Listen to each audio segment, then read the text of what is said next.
నమస్కారం.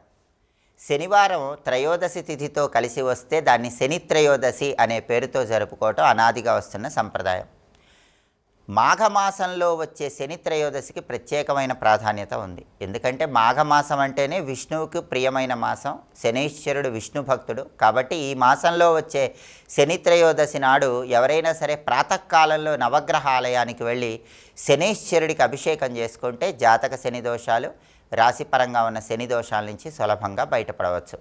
శనేశ్వరుడికి సంబంధించి వేదంలో ఒక మంత్రం చెప్పారు. ఆ మంత్రం ఏంటంటే ఓం శమగ్నిరగ్నిభిస్కరశ్చన్న స్తపతు సూర్య శంవాతో వాత్పరప అపశ్రిత అని వేదంలో ఒక మంత్రం చెప్పారు. ఈ మంత్రాన్ని శని త్రయోదశి సందర్భంగా శ్రవణం చేస్తే చాలా మంచిది.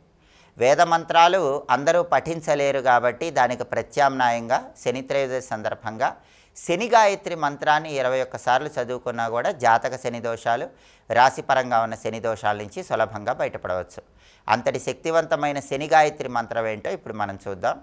ఓం శనైశ్చరాయ విద్మహే సూర్యపుత్రాయ ధీమహి తన్నో మందః ప్రచోదయాత్. దీన్ని శని గాయత్రి మంత్రం అంటారు. ఈ మంత్రాన్ని చదువుకుంటే జాతక శని దోషాలు, రాశిపరంగా ఉన్న శని దోషాల నుంచి సులభంగా బయటపడవచ్చు. ఈరోజు నవగ్రహ ఆలయానికి వెళ్ళి శనీశ్వరుడికి నువ్వుల నూనెతో కానీ కొబ్బరి నూనెతో కానీ అభిషేకం చేయించుకోండి.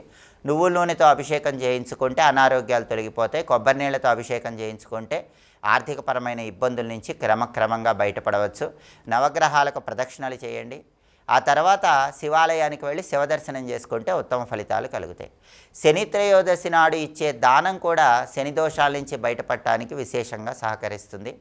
కాబట్టి నవగ్రహాలకు ప్రదక్షిణలు చేసిన తర్వాత నవగ్రహాలకు సమీపంలో శనేశ్వరుడికి ప్రియమైనటువంటి దానం ఇవ్వండి.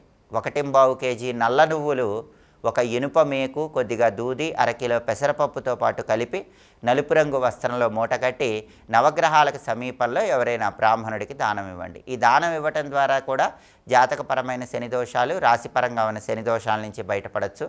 శని స్తోత్ర ప్రియుడు కాబట్టి ఈరోజు దశరథ శని స్తోత్రాన్ని వింటే ఉత్తమ ఫలితాలు కలుగుతాయి. అలాగే శని త్రయోదశి సందర్భంగా సాయంకాలం పూట ఈశ్వరుడికి అభిషేకం చేసుకుంటే కూడా ఉత్తమ ఫలితాలు కలుగుతాయి. నల్ల నువ్వులు కలిపిన నీళ్లతో కానీ, నల్ల నువ్వులు కలిపిన ఆవు పాలతో కానీ శివుడికి అభిషేకం చేసుకోవడం ద్వారా శని త్రయోదశి సందర్భంగా శివానుగ్రహం కలిగి శని దోషాలు తొలగింపజేసుకొని ఆర్థికంగా మంచి పురోభివృద్ధి సాధించవచ్చు.